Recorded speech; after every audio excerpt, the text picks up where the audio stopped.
նվազում աղքատության մակարդակի, դա բավարար չէ։ Մի խնդիր էլ կա, այս թվական տվյալների կողմից ներկայացնում ենք, մի խնդիր կա, դա թերսնվածության մակարդակն է։ Թերսնվածության մակարդակը մեր երկրում 13-14 թվականի կազմել 4.5%, արդեն 17 թվականի 9.5%, եւ այդ ցուցանիշը ավելի բարձր է, սա խայտարակ իրողություն է։ Հարգելի ընկերներ, ես ուզում եմ ասել հետեւյալը, որ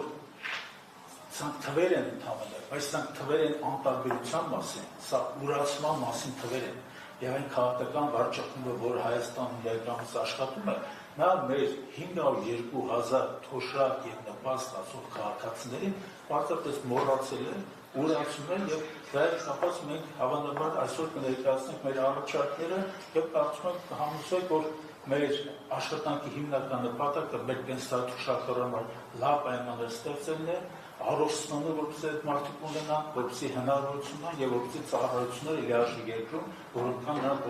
դրանց օգտվեն։ Շնորհակալություն, պարոն Գամբեջյան, ես խոսքը փոխանցեմ պարոն Հակոբյանին, եւ պարոն Հակոբյանն արդեն հարցերը վերջ,